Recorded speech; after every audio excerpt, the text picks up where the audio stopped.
میری تو قسمت ہی خراب ہے، میں کچھ کر ہی نہیں سکتا، سب میری خلاف ہے، میں ایسے ہی جیوں گا۔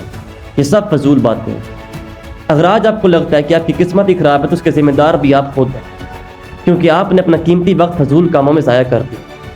تمہارے پاس آج بھی وقت ہے۔ اگر تمہاری عمر 20 سے 30 سال کے درمیان ہے تو یہی وہ وقت ہے جب تم خود کو بدل سکتی ہو، کیونکہ عمر کے اس حصے میں تمہاری پاور پیک پہ ہوتی ہے۔ تمہارے پاس صرف ایک ہی لائف ہے کچھ بڑا کرنے کے لیے، کیونکہ زندگی بار بار کسی کو موقع نہیں دیتی۔ اللہ تعالیٰ نے ہر انسان کو یونیک پیدا کیا ہے، ہر انسان کی اپنی کوالٹیز ہیں، تو یاد رکھو کہ تم کر سکتے ہو وہ کسی کا باپ بھی نہیں کر سکتا۔ اگر جینا ہے تو ایک باز کی طرح جیو، جو طوفانوں کو دیکھ کر خوش ہوتا ہے، گھبراتا نہیں۔ ایک باز کی لائف سے لیے گئے 5 لیسن جو تمہاری زندگی کو بدل کے رکھ دیں گے، 5 لیسن جو ہر انسان کو سیکھنے چاہیے، کیونکہ ان میں بہت بڑی سیکھ ہے۔ پہلا لیسن، باز ہمیشہ اکیلے اڑتا ہے، جو کبھی بھی چھوٹے پرندوں کے ساتھ نہیں اڑتا۔ باز یا تو باز کے ساتھ اڑے گا، نہیں تو اکیلے بہت بلندی پر اڑے گا، لیکن کبھی بھی چڑیا یا پھر چھوٹے پرندوں کے ساتھ نہیں اڑے گا۔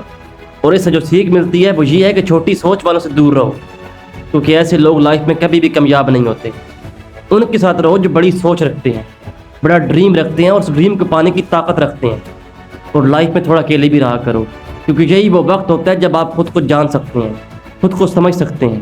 دوسرا لیسن، ایک باز کبھی مرے ہوئے جانوروں کو نہیں کھاتا، وہ ہمیشہ زندہ شکار کرتا ہے۔ اور اس سے مجھے سیکھ ملتی ہے جو ہمارا ماضی ہے وہ مر چکا ہے، تو خود کو ان گلے سڑے تھاٹ سے باہر نکالو اور اپنی آنے والی فریش لائف پہ دھیان دو۔ اپنے ماضی کو وہیں چھوڑو جو اس کی جگہ ہے، کیونکہ تمہارے ماضی کی جگہ ماضی میں، اس کو اپنے حال میں جگہ نہ دو۔ اگر تمہارا ماضی ایک بار حال میں آ گیا تو یہ تمہارے زخموں کو پھر سے تازہ کر دے گا اور تم کبھی بہتر لائف نہیں جی پاؤ گے۔ ماضی میں جو ہوا وہ گزر چکا ہے، اس پہ دھیان مت دو اور اس باز کی طرح بنو جو مردہ جانوروں کو نہیں کھاتا۔ تیسرا لیسن، جب آندھی طوفان آتے ہیں تو باز بہت زیادہ پرجوش ہو جاتا ہے۔ جب بارش ہوتی ہے تو سارے پرندے چھپ کر بیٹھ جاتے ہیں، لیکن باز کو بڑا مزہ آتا ہے۔ وہ ان تیز آندھیوں کو استعمال کر کے اور اوپر جاتا ہے، وہ اتنا اوپر جاتا ہے کہ بادلوں سے بھی اوپر پہنچ جاتا ہے۔ اور اس سے ہمیں جو سیکھ ملتی ہے وہ کمال کی ہے کہ مصیبت میں بھی مزہ ڈھونڈو۔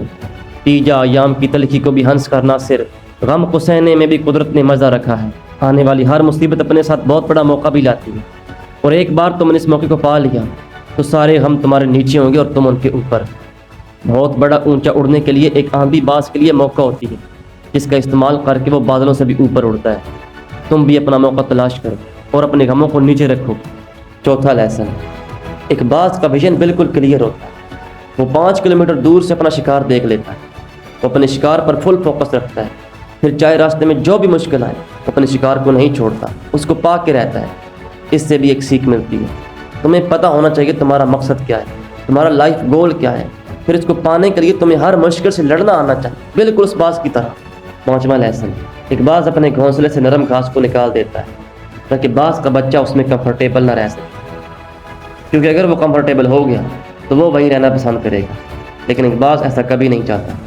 باز ایک پرندہ ہے اور اس کو یہ بات پتہ ہے there is no growth in comfortable zone، لیکن بہت سارے انسان اس چیز کو نہیں سمجھتے، وہ بس اپنے کمفرٹیبل زون میں رہتے ہیں، کچھ نیا نہیں سیکھتے، کچھ نیا نہیں کرتے، اور ان کی آنے والی زندگی انکمفرٹیبل ہونا شروع ہو جاتی ہے اور ان کی مینٹل گروتھ رک جاتی ہے۔